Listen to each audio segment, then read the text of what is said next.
everyone. Welcome to the Score Booster series of Career Power Syllabus. Now, in this video, we will see some important question from the various chapter of Quantitative Aptitude.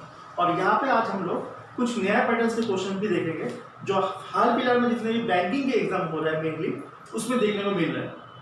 ठीक है friends, but start करने से पहले मैं उन लोगों के लिए कुछ बोलना चाहता हूँ. जैसे मेरे बहुत सारे स्टूडेंट्स मुझे कमेंट कर रहे हैं कि क्या सर ऑप्शन से हर एक सवाल नहीं बन सकता.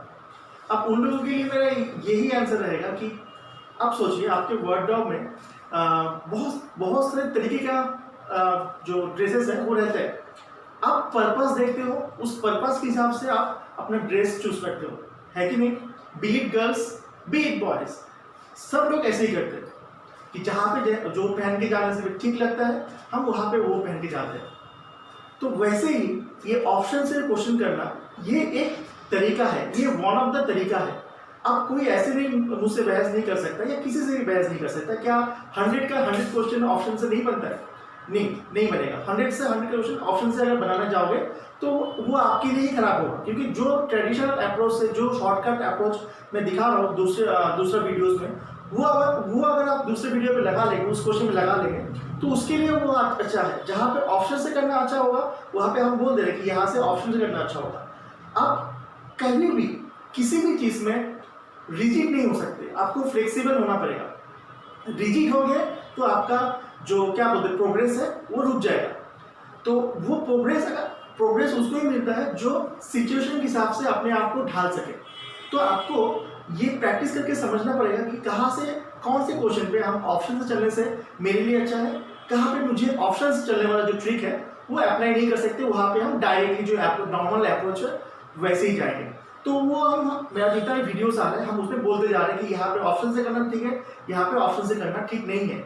सिमिलरली ये जो एक नया पैटर्न का क्वेश्चंस आप लोगों को देखने को मिल रहा है कि मैथ्स के अंदर फिल इन द ब्लैंक्स, ये टाइप का क्वेश्चंस अभी बैंकिंग के एग्जाम में बहुत आ रहे हैं, खास करके मेंस में. लेकिन ये क्वेश्चन में ऐसा कुछ नया बात नहीं है कि एकदम रॉकेट साइंस आपको लगाना पड़ेगा. अप्रोच सेम है, जो बेसिक फंडामेंटल्स है वो भी सेम है. लेकिन यहाँ पे भी हम स्मार्ट तरीका देखेंगे कि कौन सा स्मार्ट तरीका होगा, कहाँ पे ऑप्शन से चलने से अच्छा है, कहाँ पे ऑप्शन से चलने से अच्छा नहीं है.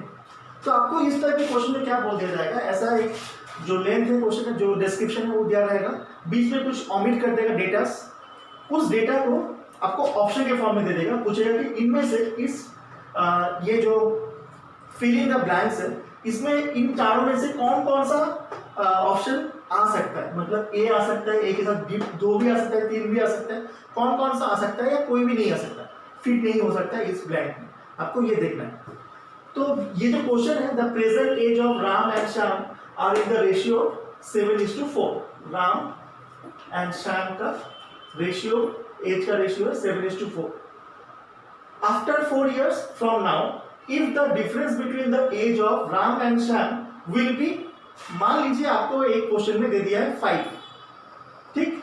then the age of Ram 4 years ago from now was, मान लीजिए आपको दे दिया है 10. तो अगर सब कुछ दे देता डेटास तो क्या ये आपके लिए कुछ नया सवाल था? नहीं. आपको बस चेंज क्या करना होगा आपका अप्रोच में, आपको बस वो नंबर कौन सा था फिट वहाँ पे वो निकालना है, ठीक है. लेकिन वहाँ पे भी हम बेसिक तरीका ही अप्लाई करेंगे और ऑप्शन से करने वाला तरीका ही अप्लाई करेंगे. देखेंगे कैसे. ये आपको बेसिक आइडिया हो गया कि अभी राम एंड श्याम का जो एज है उसका रेशियो है 7:4, ठीक है. आप पूरे क्वेश्चन को भूल जाइए, आप बस लास्ट लाइन पे आइए. देखिए बोला है then the age of Ram 4 years ago from now was what, मतलब अभी का एज से 4 साल पहले उसका एज कितना था. अब अकॉर्डिंग दिस क्वेश्चन ये सेकंड वाला ऑप्शन किसके लिए दे रहा है, सेकंड वाला ऑप्शन ये सेकंड मार्क के लिए दे रहा है. अगर मैं मानता हूँ 4 years पहले राम का एज 17 था तो अभी राम का एज क्या होगा 21. 4 years पहले 25 था तो अभी 29. 4 years पहले 31 था तो अभी 35. और 4 years पहले 42 था तो अभी कितना, मान 46. अब आपके पास ये रेशियो दिया हुआ था कि राम एंड श्याम का एज का रेशियो किस में आएगा, 7:4 में आएगा। अब राम का एज जो भी आए उसको तो 7 के मल्टीपल्स में होना ही है, ठीक। तो अब 7 का मल्टीपल क्या दिख रहा है आपको, 21 and 35। That means option number A and option number C दोनों यहाँ पे फिट होगा। आपको अकॉर्डिंगली आपको ऑप्शन में मिल जाएगा एग्जाम में। समझ पा रहे, पैटर्न चेंज करें या कुछ नया आपको दिखाई दे एग्जाम हॉल में, आप वहाँ पे भी बेसिक अप्रोच से ही शुरू करेंगे। पहले बेसिक अप्रोच कौन सा, एकदम फंडामेंटल या फिर ये ऑप्शन से चलने वाला। और जहाँ पे ऑप्शन से क्वेश्चन नहीं बनेगा वहाँ पे हम जरूर मेंशन कर देंगे कि आप इस टाइप के क्वेश्चन को ऑप्शन से मत करिए, आपके लिए टाइम वेस्ट हो। वहाँ पे हम जरूर मेंशन कर देंगे, है कि नहीं। द सेकेंड क्वेश्चन, अब ये क्वेश्चन जो आप आने वाला है इसमें थोड़ा cost of cost price, selling price, मतलब प्रॉफिट एंड लॉस का बात होगा, ठीक है। तो एक बेसिक जो इसका कॉन्सेप्ट है वो देख लेते हैं, उसके बाद क्वेश्चन में आएंगे, ठीक है। मान लीजिए किसी चीज़ का कॉस्ट प्राइस है 100, उसको मैंने 20% प्रॉफिट में बेचा, ये होगा 120, 20% प्रॉफिट में बेचा। तो अगर मुझे कोई पूछे कि मुझे प्रॉफिट कितने का होगा, कितना रुपीस का होगा, तो मैं बोलूँगा प्रॉफिट मुझे हुआ 120/100 का, ठीक है। लेकिन अगर मुझे कोई पूछा कि प्रॉफिट परसेंटेज कितना होगा, प्रॉफिट परसेंटेज कितना है इसका, अब उस प्रॉफिट परसेंटेज को निकालने के लिए मुझे क्या करना पड़ता है कि मुझे अल्टीमेटली कितना ज़्यादा मिला, 120 माइनस 100 कितना ज़्यादा मिला, कितने के ऊपर ज़्यादा मिला, कितने के ऊपर ज़्यादा मिला, 100 रुपीज़ के ऊपर मुझे कितना ज़्यादा मिला। और आप लोग जानते होंगे किसी भी चीज़ का अगर परसेंटेज निकालना है तो 100 से इंटू करना पड़ता है, ठीक। काट के ये कितना हो जाएगा, 20% का प्रॉफिट हुआ, और यहाँ पे 20 रुपीज़ का ही प्रॉफिट हुआ था। ये एग्जैक्ट वैल्यू है, ये परसेंटेज वैल्यू है। ये यहाँ पे सेम आ रहा है क्योंकि मैंने 100 से लेकर मान रहा हूँ, 100 छोड़ के अगर किसी और डिजिट पे लेकर आएंगे तो ये इक्वल नहीं आने वाला। लेकिन मेरा ये दिखाने का आप लोगों को मतलब यही था कि ये जो पार्ट आ रहा है 120 माइनस 100, ये क्या दिखाएगा मुझे, प्रॉफिट। और नीचे में क्या रख रहा हूँ, नीचे में क्या रख रहा हूँ, कॉस्ट प्राइस रख रहा हूँ, उसको 100 से कर रहा हूँ, तब मुझे क्या दे रहा है, प्रॉफिट परसेंटेज दे रहा है, ठीक है। अब प्रॉफिट की जगह पे मैं क्या लिख सकता था, selling price minus cost price लिख सकता था। ये बेसिक आइडिया आप लोगों को अगर हो गया है तो डायरेक्टली आप क्वेश्चन पे आते हैं, ठीक है।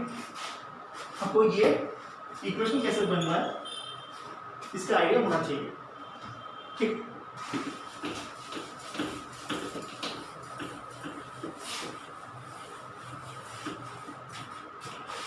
अब आप लोग देख सकते हैं जैसे क्वेश्चन में बोला है, a table and a chair are sold for a total rupees of 4000 with a profit of 40% on chair and 50% on table।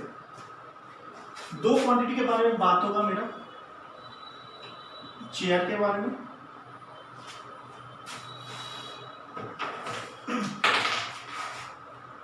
Chair के बारे में बात होगा और टेबल के बारे में बात होगा, ठीक है। चेयर में मुझे प्रॉफिट कितने का हुआ है, प्रॉफिट परसेंटेज कितने का हुआ है, देखिए दिया हुआ है 40%।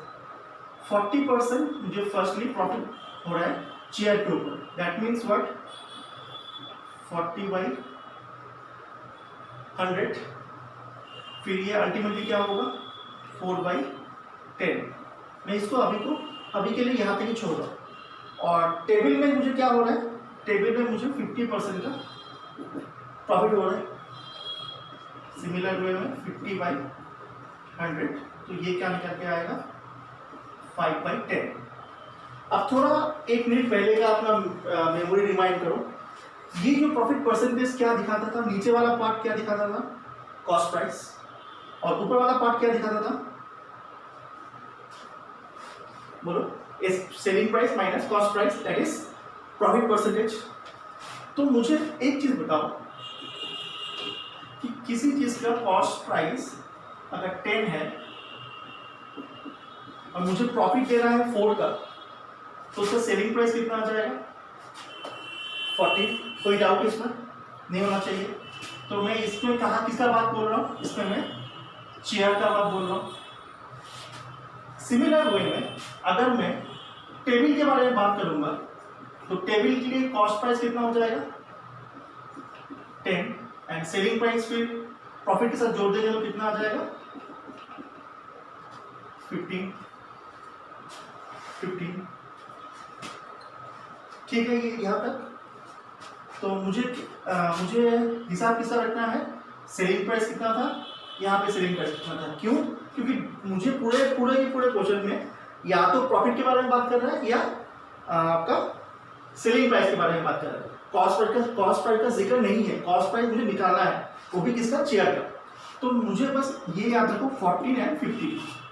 मैं आप लोगों के लिए लिख के रखता हूँ यहाँ पे। फर्स्ट केस में मुझे चेयर मुझे मिला था 14 और टेबल में मुझे मिला था 15। ठीक है,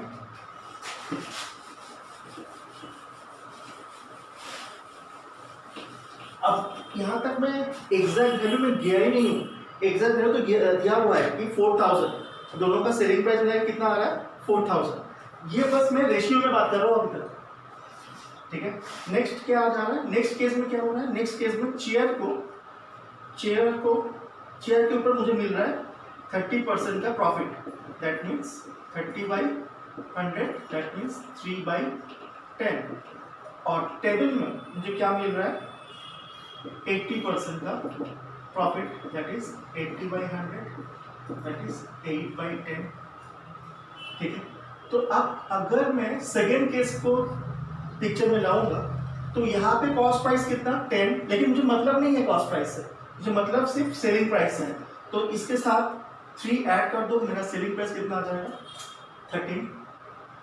कॉस्ट प्राइस यहाँ पे भी 10, लेकिन सेलिंग प्राइस टेबल के लिए कितना आ जाएगा? 18। ठीक है, अब इन दोनों को अगर मुझे कॉम्बाइन देखना है, कॉम्बाइन करके जितना सेलिंग प्राइस आ रहा था वो कितना आ रहा था? समथिंग 4000। एंड यहाँ पे कितना आ रहा था? 4610। तो मेरा पूरे क्वेश्चन में काम का डेटा बस इतना है, बाकी सब अभी के लिए कोई काम का नहीं है। ठीक है, अब फर्स्ट केस के हिसाब से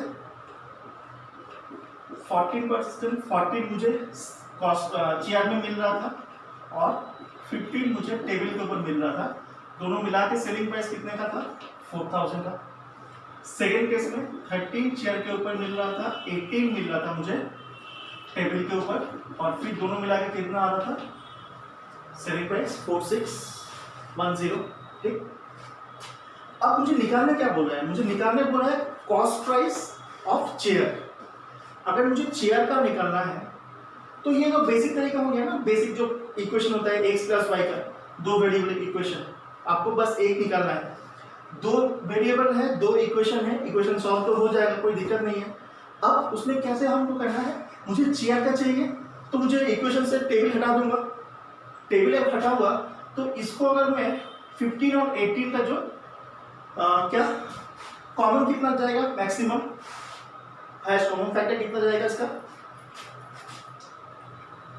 क्या इसको 6 और इसको 5 से इंटू करने से ये 90 और ये 90 हो जाएगा? हो जाएगा। ऐसा तो नहीं हो सकता कि इसको 5 से करूँ इसको ना करूँ, पूरा इक्वेशन करना पड़ेगा। मैं इस पूरे इक्वेशन को इंटू 6 से कर दूंगा। क्यों इक्वल कर लिया? कि जस्ट मुझे अगर मैं इस इक्वेशन से इस इक्वेशन माइनस कर दूंगा तो मेरे पास बस इसका डेटा रहेगा चेयर का।